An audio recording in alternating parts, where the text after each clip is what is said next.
Hello everyone. I hope आप सब अच्छे होंगे। लास्ट पार्ट में हमने देखा था कि वीन वांगजी का दिया हुआ फ़ोन लेकर अपने कमरे में वापस आ जाता है। तो चलिए आज की स्टोरी उसके आगे से कंटिन्यू करते हैं। विभूषियान अपने लैपटॉप पे काम कर रहा था कि तभी उसका फ़ोन बजता है। वह अपने फ़ोन को देखता है जो कि ऑफ था। फिर उसे याद आता है कि लांजान ने भी उसे एक फ़ोन दिया है। वह जैसे ही कॉल पिक करता है, सामने से लांजान कहता है, वीन, मैं ये श्योर करना चाहता था कि क्या तुम अच्छे से सेटल हो गए हो एंड मैं तुम्हें आज रात डिनर पे इनवाइट करना चाहता हूँ। इस पर विभूषियान कहता है, व्हाट, आज रात डिनर? वह नर्वसली हाँ कर देता है। इस पर वांगजी कहता है, ग्रेट, फिर मैं तुम्हें 7 बजे पिक कर लूँगा।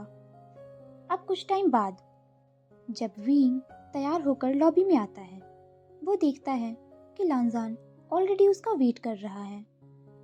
वह लांजान से कहता है, आई एम सॉरी, मैं लेट हो गया। नहीं, मैं जल्दी आ गया था, तुम सही टाइम पर आए हो। अब वो लोग साथ में बाहर आते हैं। तभी वांगजी कहता है, क्या तुम माइंड करोगे अगर मेरे ब्रदर हमें ज्वाइन करे तो? मैंने उन्हें तुम्हारे बारे में बताया है और वो तुमसे मिलना चाहते हैं। क्या? तुम्हारे ब्रदर? वो जरूर लेन सिचैन होंगे, जो कि क्लाउड रेसेस हॉस्पिटल में एक डॉक्टर हैं। वेंचिंग ने उसे उनके बारे में बताया था। ये सब सोचते हुए वीन कहता है, श्योर, मुझे कोई प्रॉब्लम नहीं है। वो एक चाइनीज रेस्टोरेंट पहुंच जाते हैं, जो कि उनके होटल से ज़्यादा दूर नहीं था। सिचैन एंड वीन एक दूसरे को ग्रीट करते हैं। सिचैन कहता है, सो वीन, तुम अपने बारे में कुछ बताओ, तुम कहाँ से हो? का वांगजी सिचैन की तरफ एक वार्निंग आइज से देखता है। वीन जानता था कि सिचैन क्या जानना चाहते हैं। इस पर वह कहता है, मैं एक ऑर्फन था। जब मैं बहुत छोटा था तब मेरे पेरेंट्स की एक एक्सीडेंट में डेथ हो गई एंड मेरे पेरेंट्स के एक फ्रेंड ने मुझे अपने घर ले गए, बट वहाँ उन लोगों में हमेशा आर्ग्यूमेंट होता था मेरी वजह से, इसलिए मैंने घर छोड़ दिया। उसने ये नहीं बताया कि वह वहाँ से यूएस आ गया, जहाँ उसे हार्वर्ड के कंप्यूटर साइंस प्रोग्राम में स्कॉलरशिप मिली थी और कैसे उसने वहाँ घर और फूड के लिए कड़ी मेहनत की। बेसिकली वो अमेरिका में होमलेस ही था। अब सिचेन कुछ बातें करता है वींग से और वो लोग डिनर करते हैं। अब सिचेन कहता है, वांगजी, मैं तुम्हें बाद में कॉल करूँगा। इस पर वांगजी कर देता है और वो दोनों होटल वापस आ जाते हैं। वींग गुड बाय और थैंक्स कहकर जा रहा होता है कि तभी वांगजी उसे आवाज़ देता है, वींग, हाँ, मैं कल वेयर हाउस में तुम्हारा इंतज़ार करूँगा। अगर तुम्हें मेरा ऑफ़र एक्सेप्ट करना चाहो तो प्लीज़ तुम वहाँ आ जाना, और अगर तुम मना कर देते हो तो मैं तुम्हें फोर्स नहीं करूँगा, मैं किसी और तरीके से तुम्हारी हेल्प करूँगा। इस पर वीन नॉड करता है और होटल के अंदर आ जाता है। अब वांगजी जिंगई को उसके नेबर के यहाँ से लेकर अपने कमरे में आता है कि तभी उसके ब्रदर का कॉल आ जाता है। कॉल पिक करने पर सिचेन कहता है, वांगजी, क्या तुम घर पहुँच गए? इस पर वांगजी कहता है, हाँ, जिंगई ऑलरेडी सो चुका था जब मैं घर आया। तो तुम्हें पता है मैंने तुम्हें क्यों कॉल किया? वींग के बारे में बात करने के लिए। हाँ वांगजी, सिचेन कहता है, वो स्मार्ट है, इंटरेस्टिंग है, बट मुझे नहीं लगता कि वो होमलेस है। क्या मैं इंजो से कहूँ उसकी बैकग्राउंड निकालने के लिए? इस पर वांगजी मना कर देता है, अभी नहीं गा, अभी उसने एग्री नहीं किया मेरे लिए काम करने को। ठीक है वांगजी, जो तुम चाहो, यू नो, मैं हमेशा तुम्हारे साथ हूँ, मुझे पता है का। अब सुबह हो जाती है। वीन अपने अपार्टमेंट में आता है अपने कपड़े बदलने के लिए और अपनी सिचे को विजिट करने का सोचता है। वह सिटी से थोड़ी ही दूर अपने हस्बैंड जिन जूशुआन के साथ रहती है। वीन गेट नॉक करता है। इस पर जीशुआन गेट ओपन करता है। तभी उसकी सीजे आती हैं। वह कहती है, आशियान, मैं तुम्हारे बारे में ही सोच रही थी। कम हियर, मैंने तुम्हारा फेवरेट सूप भी बनाया है। यानली विंग को सूप देते हुए कहती है, पहले इसे खा लो और फिर बताओ तुम्हें क्या चीज परेशान कर रही है। इस पर विंग कहता है, मुझे पता नहीं, वेनकिंग ने ऑलरेडी आपको सब कुछ बता दिया है। इस पर यानली कहती है, हाँ उसने बताया था।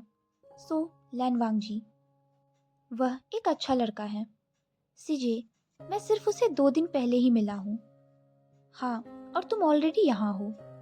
जब भी उसे कोई डाउट हो या इनकरेजमेंट चाहिए या कुछ भी, वह हमेशा अपनी सीजे के पास आ जाता है।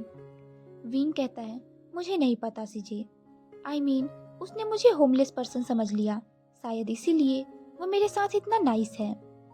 एंड लास्ट नाइट उसने मुझे अपने ब्रदर से मिलाया था। इस पर यानली कहती है, क्या?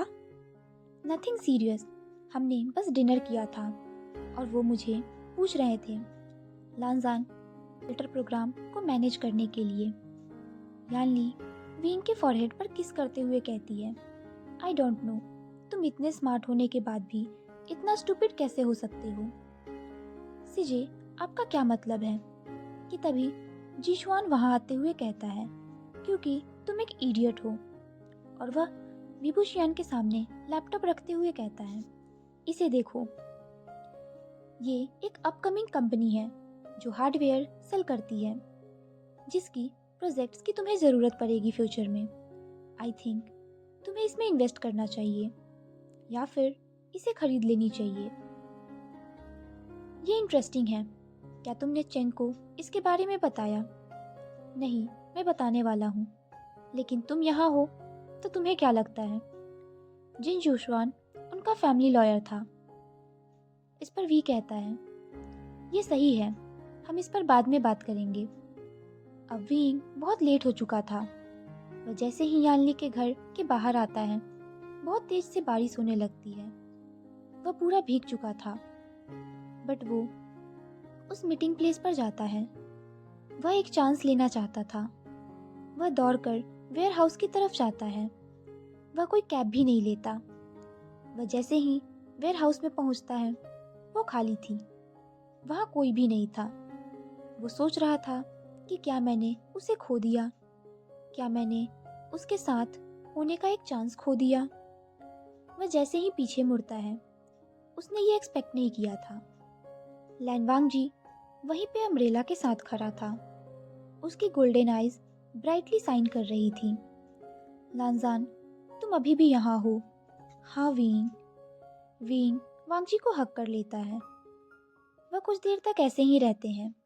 फाइनली वांगजी विंग के बैग को टच करते हुए कहता है, विंग चलो घर चलते हैं। वांगजी उसे अपने घर लाता है। विंग देखता है कि उसका और वांगजी का घर same apartment and same floor पर ही है। लिटरली वो लोग नेबर्स हैं। ये कैसा मजाक है।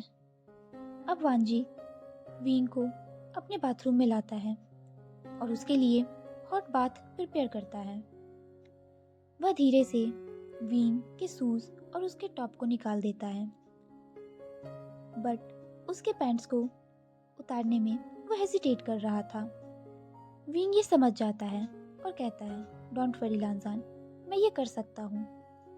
वह अपने पैंट्स को अनबकल करने लगता है कि तभी वह नोटिस करता है वांगजी अभी भी वहीं पर है। इस पर वह टीज करते हुए कहता है, क्या तुम मेरे साथ बात करना चाहते हो? इस पर वांगजी ब्लश करने लगता है। आई एम सॉरी, मैं बाहर तुम्हारा वेट करूंगा। ऐसा कहकर वह वहां से चला जाता है। उसके जाते ही विंग सोचने लगता है, वो कितना नाइस एंड सेक्सी है। ऐसा सोचते हुए वह धीरे धीरे अपना हाथ अपने मैनहुड पर ले जाने लगता है।